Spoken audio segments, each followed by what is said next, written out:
திருப்பத்தூர் மாவட்டம் ஆம்பூர் அருகே கீழ்முருங்கை பிரம்மபுரீஸ்வரர் கோயில் சிவலிங்கம் முன்பு படமெடுத்த நாகபாம்பை பக்தர்கள் வழிபட்டனர். இக்கோயிலின் கருவறையில் சிவலிங்கத்தின் முன்பு நாகபாம்பு ஒன்று சுமார் 1 மணி நேரம் படமெடுத்தபடி இருந்தது.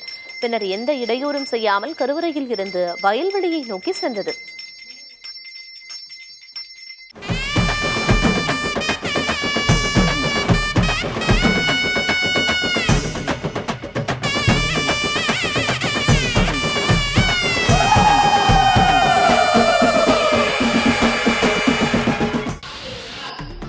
நெல் கொள்முதல் செய்தும் 60 நாட்களாக பணம் வழங்கப்படாததை கண்டித்து காஞ்சிபுரத்தில் நடைபெற்ற குறைதீர்ப்பு கூட்டத்தில் விவசாயிகள் அதிகாரிகளோடு கடும் வாக்குவாதத்தில் ஈடுபட்டனர். இதையடுத்து ஒரு சில நாட்களில் பணம் வழங்கப்படும் என அதிகாரிகள் உறுதியளித்தனர். இதனிடையே தாங்கள் பயிரிட்டதை விட அதிக நெல் கொள்முதல் செய்துள்ளதாக கணக்கு காட்டப்பட்டது எப்படி என கேள்வி எழுப்பிய விவசாயிகள் கொள்முதலில் முறைகேடு நடைபெற்றுள்ளதாக குற்றம் சாட்டினர்.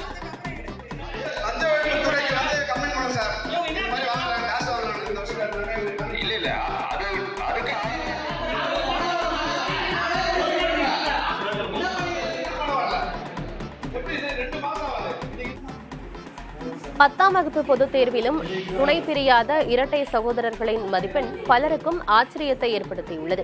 சேலத்தில் 10ஆம் வகுப்பு பொதுத் தேர்வு எழுதிய இரட்டை சகோதரர்கள் இதழியா மற்றும் இதழியாதினி 475 மதிப்பெண்கள் எடுத்து ஆச்சரியத்தை ஏற்படுத்தியுள்ளனர். இதேபோல மதுரை சிம்மக்கல்லைச் சேர்ந்த மாயாஸ்ரீ மகாஸ்ரீ ஆகிய இருவரும் 475 மதிப்பெண் பெற்று அசத்தியுள்ளனர்.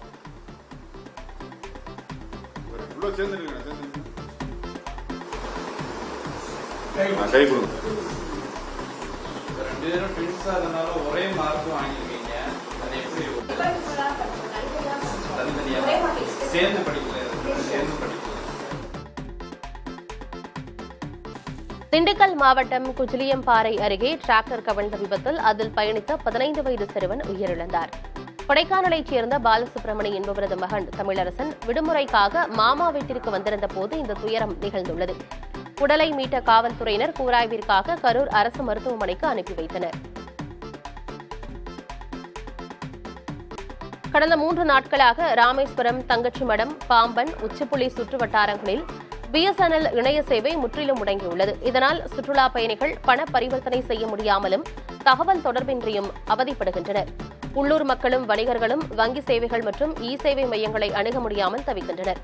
இணைய முடக்கத்தை சரி செய்ய BSNL நிர்வாகம் துரித நடவடிக்கை எடுக்க வேண்டும் என கோரிக்கை விடுக்கின்றனர். பழுதை சீரமைக்கும் பணிகள் நடைபெற்று வருவதாக அதிகாரிகள் தெரிவித்துள்ளனர்.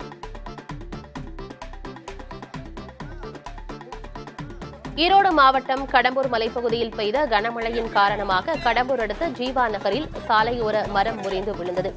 இதனால் கடம்பூர் கேர்மாளம் செல்லும் சாலையில் போக்குவரத்து பாதிக்கப்பட்டது.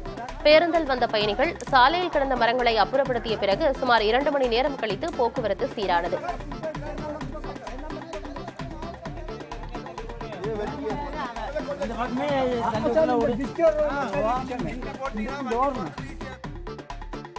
கடலூர் மாவட்டம் சிதம்பரம் அருகே கோவிலான்பூண்டியைச் சேர்ந்த 70 வயது ஓய்வு பெற்ற ரயில்வே ஊழியர் கோதண்டராமன் விடாமுயற்சியால் 10ஆம் வகுப்பு தேர்வில் வெற்றி பெற்றுள்ளார். தாய் தந்தை உயிரிழந்த நிலையில் குடும்ப சூழலால் பள்ளி படிப்பை பாதையில் நிறுத்திய அவர் தன் பணி ஓய்வுக்கு பிறகு மீண்டும் படித்து இந்த சாதனையை நிகழ்த்தியுள்ளார். 2002ஆம் ஆண்டு 8ஆம் வகுப்பு தேர்வை எழுதி வெற்றி பெற்றார். அதன் பிறகு தனது மகன் அளித்த ஊக்கத்தால் கடந்த ஆண்டு 10ஆம் வகுப்பு பொதுத் தேர்வை எழுத தொடங்கினார். 2 ஆண்டாக 4 பாடங்கள் தேர்ச்சி பெற்ற நிலையில் ஆங்கிலத்தில் மட்டும் தேர்ச்சியடைய முடியாமல் போனது. மனம் தளராமல் முயன்ற அவர் தற்போது ஆங்கில தேர்வில் வென்றிருக்கிறார். 70 வயதிலும் கல்வி கற்கும் தன்னை பார்த்து இளைய தலைமுறையினர் பலரும் கல்விக்கான ஊக்கம் பெறுவதாக மகிழ்வுடன் கூறுகிறார். உதகமண்டலம் தாவரவியல் பூங்காவில் தொடங்கியுள்ள மலர் கண்காட்சி களை கட்டியுள்ளது. முதல் 2 நாட்களில் மட்டும் சுமார் 30,000 பேர் வண்ணமிக மலர்களை கண்டுகளித்துள்ளனர். மலர் கண்காட்சியை மேலும் அழகூட்டும் விதமாக பூங்காவின் நுழைவாயில், பூங்காவில் உள்ள மரங்கள், பழமையான கட்டடங்கள், மலர்களால் உருவாக்கப்பட்ட உருவங்கள், மின்விளக்குகளால் அலங்கரிக்கப்பட்டுள்ளன.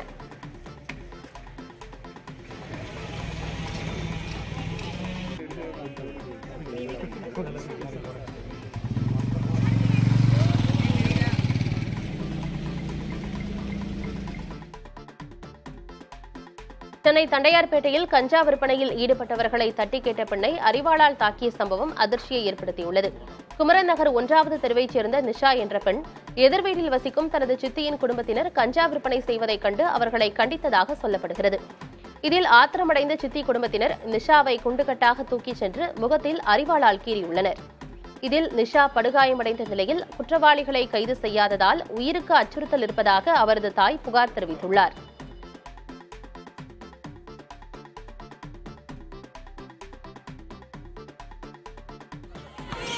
தேனியில் நடைபெற்று வரும் அகில இந்திய கூடைப்பந்து போட்டிகளின் 2ஆம் நாளில் சென்னை, கோவை, மதுரை அணிகள் வெற்றி வாகை சூடின.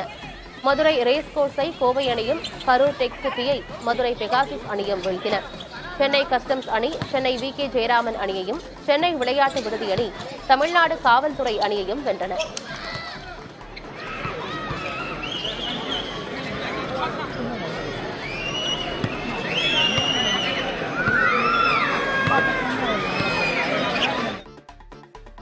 நெல்லை சிந்துபூந்துறை பகுதியில் சூறாவளியுடன் பெய்த கனமழையால் மரம் முறிந்து மின்தடை ஏற்பட்டதை அடுத்து மாநகராட்சி தகன மேடையில் 7 உடல்களை எரியூட்ட முடியாமல் உறவினர்கள் 2 மணி நேரம் காத்திருக்கும் அவலம் ஏற்பட்டது. தகவல் அறிந்த அமைச்சர் S. சிவசங்கர் மாவட்ட ஆட்சியர் மற்றும் மின்துறை அதிகாரிகளுடன் சம்பவ இடத்தில் ஆய்வு மேற்கொண்டு பணிகளை துரிதப்படுத்தினார். இதையடுத்து 7 உடல்களும் எரியூட்டப்பட்டன. இதன் பிறகு செய்தியாளர்களிடம் பேசிய அமைச்சர் சிவசங்கர், நெல்லையில் 12 இடங்களில் மின்கம்பங்கள் முறிந்து சேதம் ஏற்பட்டுள்ளதாகவும் 95 வீடுகளுக்கு மின்சாரம் வழங்க தேவையான நடவடிக்கைகள் எடுக்கப்பட்டு வருவதாகவும் கூறினார்.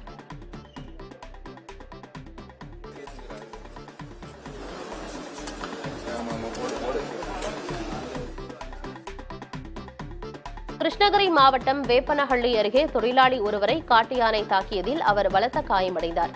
நேரலகிரியில் பகுதியில் ஒற்றை யானை தொழிலாளியை தாக்கியதோடு பயிர்களை சேதப்படுத்தி வருகிறது. இதேபோல கொங்கனப்பள்ளியில் 2 யானைகள் விவசாய நிலங்களை சேதப்படுத்தி வருகின்றன. இதனால் அப்பகுதி பொதுமக்கள் மற்றும் விவசாயிகள் அச்சமடைந்துள்ளனர். இரவு நேரங்களில் வயல்வெளிகளில் தங்க வேண்டாம் என 30க்கும் மேற்பட்ட கிராமங்களுக்கு வனத்துறை எச்சரிக்கை விடுத்துள்ளது.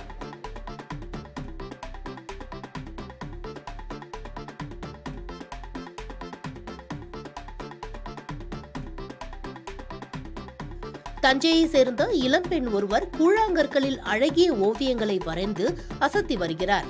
கும்பகோணம் கவின் கல்லூரியில் பட்டம் பெற்ற ரம்யா ஏற்கனவே மரப்பட்டைகள், துணிகள் என பலவற்றில் ஓவியம் வரைந்து கவனம் ஈர்த்தவராவார். தற்போது இவர் கையாள சவாலானதும் வழுக்கும் திறனுடையதுமான கூழாங்கற்களில் தன் கைவண்ணத்தை காண்பித்து வருகிறார். பளபளப்பான கூழாங்கற்களின் மேற்பரப்பில் மலர்கள், விலங்குகள், பறவைகள் மட்டுமின்றி சார்லி சாப்ளின், நடிகர் அஜித்குமார் போன்ற பிரபலங்களின் உருவங்களையும் வரைந்து அனைவரையும் வியப்பில் ஆழ்த்தி வருகிறார். குறிப்பாக பழங்காலத்து சுருக்குப்பைகளை நினைவூட்டும் வகையில் இவர் வரையும் ஓவியங்கள் இவரது தனித்துவமாகும். கூழாங்கற்களிலும் இத்தகைய நுணுக்கமான ஓவியங்களை வரைய முடியும் என்பதை நிரூபித்துள்ள ரம்யா இக்கலையை ஆர்வமுள்ளோருக்கும் கற்றுக் கொடுத்தும் வருகிறார். ஈரோடு மாவட்டம் சத்தியமங்கலம் அருகே மழை வேண்டி மாவிளக்கு பூஜை நடத்தப்பட்டது. புஞ்சை புளியம்பட்டியில் நடைபெற்ற சிறப்பு வழிபாட்டில் திரளான பெண்கள் மாவிளக்கு தட்டுகளை ஏந்தி ஊர்வலமாக சென்று வழிபாடு நடத்தினர்.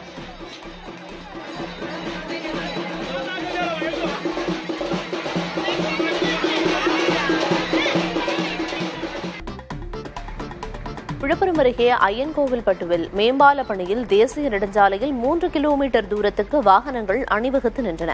விடுமுறை மற்றும் முகூர்த்த நாளையொட்டி அதிகாலை சொந்த ஊர்களுக்கு திரும்பிய வாகனங்களால் நெரிசல் ஏற்பட்டது. குறுகலான சர்வீஸ் சாலையில் வாகனங்கள் ஊர்ந்து சென்றதால் ஓட்டுநர்கள் அவதியடைந்தனர். அதிகாலை 3 மணி முதல் 6 மணி வரை போக்குவரத்து நெரிசல் அதிகமாக இருந்தது.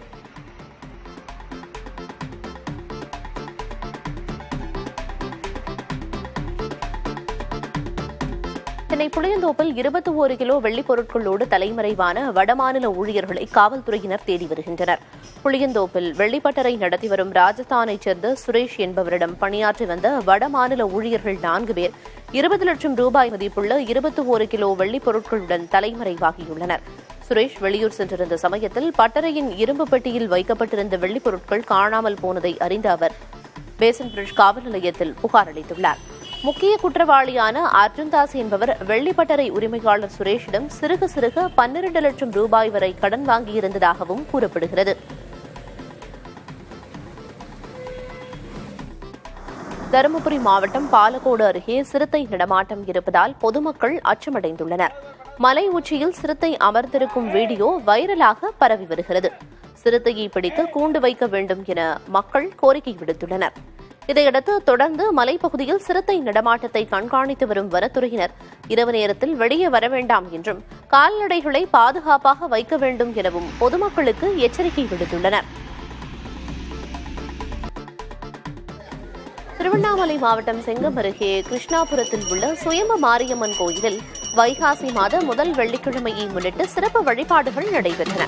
இதையொட்டி பக்தர்கள் பூங்கரகம் எடுத்தும் பெண்கள் கூழ்குடங்களோடு வீதி விழாவாகவும் கோயிலுக்கு வந்து அம்மனை வழிபட்டனர்.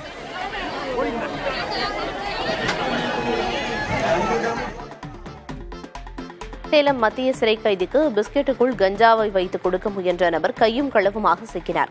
திருட்டு வழக்கில் தொடர்புடைய கவியரசு என்ற கைதியை சந்திக்க சென்ற அவரது நண்பர் முகமது சுகில் பிஸ்கெட் பாக்கெட்டை சிறை காவலர்களிடம் கொடுத்துள்ளார். அதை ஸ்கேன் செய்து பார்த்தபோது வட்ட வடிவிலான பிஸ்கெட்டுகளுக்கு நடுவே துளையிட்டு கஞ்சா பாக்கெட்டுகள் வைக்கப்பட்டிருப்பது கண்டுபிடிக்கப்பட்டது. இதையடுத்து முகமது சுகிலை சிறை காவலர்கள் அஸ்தம்பட்டி காவல் நிலையத்தில் ஒப்படைத்தனர்.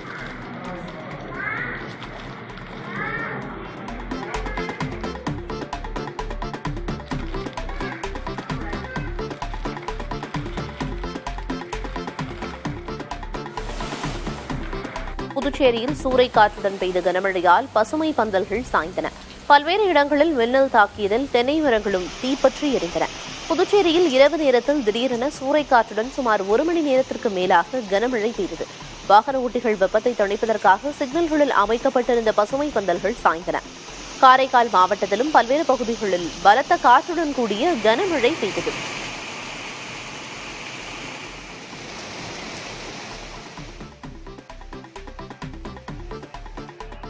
தருமபுரி மாவட்டம் அரூரில் பதாகைகளை அகற்றியதற்கு எதிர்ப்பு தெரிவித்து சாலை மறியலில் ஈடுபட்டோர் கைது செய்து விடுவிக்கப்பட்டனர். கோவில் திருவிழாவிற்காக அரூர் பேருந்து நிலையத்தில் வைத்திருந்த வரவேற்பு பதாகை சரிந்து விழுந்து பொதுமக்களுக்கு இடையூறு ஏற்படுத்தியது. மேலும் அனுமதியின்றி வைத்திருந்ததால் பேரூராட்சி நிர்வாகம் மற்றும் வருவாய்த்துறையால் அகற்றப்பட்டது. இந்நிலையில் மீண்டும் பதாகை வைத்தபோது அதனை அதிகாரிகள் அகற்றினர். அப்போது பதாகை வைத்தவர்கள் அதிகாரிகளிடம் வாக்குவாதம் செய்ததோடு அரூர் ரவுண்டானாவில் திடீரென சாலை மறியலில் ஈடுபட்டனர். இதையடுத்து சாலை மறியலில் ஈடுபட்டோரை காவல்துறையினர் கைது செய்து பின்னர் விடுவித்தனர். கிருஷ்ணகிரி மாவட்டம் ஹோசூரில் அரசுக்கு சொந்தமான நிலத்தை போலி ஆவணங்களை பயன்படுத்தி பத்திரப்பதிவு செய்தது குறித்து மாவட்ட ஆட்சியருக்கு அறிக்கை தாக்கல் செய்யப்பட்டிருப்பதாக சார் ஆட்சியர் தெரிவித்தார். 9வது வார்டுக்குட்பட்ட பாரதியார் நகரில் 150 கோடி ரூபாய் மதிப்பிலான நிலத்தை 15 பேர் போலி ஆவணங்களை பயன்படுத்தி பத்திரப்பதிவு செய்ததாக தெரிகிறது.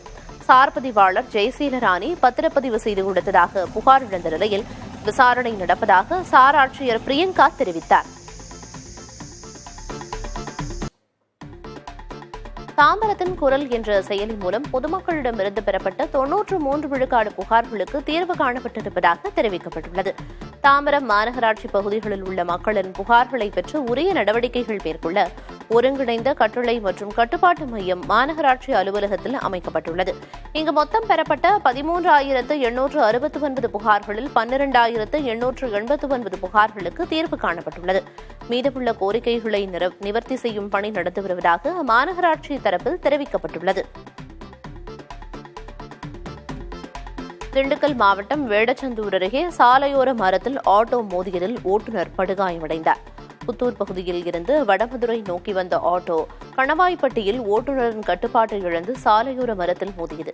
இதில் படுகாயமடைந்த ஓட்டுநர் திண்டுக்கல் அரசு மருத்துவமனையில் அனுமதிக்கப்பட்டார். தேனி ஆண்டிப்பட்டி அருகே பலத்த காற்றுடன் கனமழை பெய்ததால் அறுவடைக்கு தயாராக இருந்த கம்பு மற்றும் சோள பயிர்கள் நிலத்தில் சாய்ந்தன. அனுப்பம்பட்டி பகுதியில் 2 ஏக்கர் அளவிலான பயிர்கள் பாதிக்கப்பட்டதால் 40,000 ரூபாய் வரை இழப்பு ஏற்பட்டிருப்பதாக விவசாயி ராமகிருஷ்ணன் தெரிவித்தார்.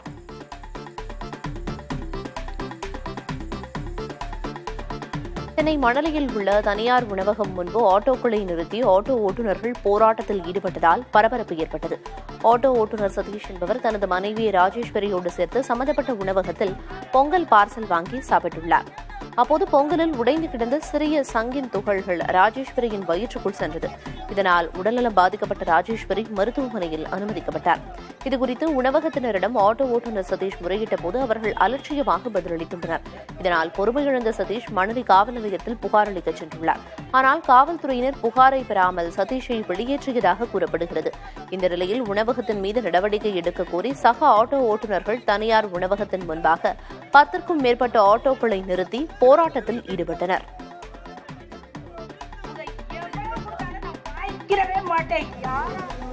ராமநாதபுரம் மாவட்டம் திருவாடானை அருகே அஞ்சக்கோட்டையில் சிவஜனனி அம்மன் கோயில் சித்திரை பால்குட திருவிழா நடைபெற்றது. இதையொட்டி கருப்பர் கோயிலில் இருந்து பக்தர்கள் ஊர்வலமாக சிவஜனனி அம்மன் கோயிலுக்கு பால்குடம் எடுத்து வந்தனர். பின்னர் அம்மனுக்கு பாலபிஷேகம் நடைபெற்றது.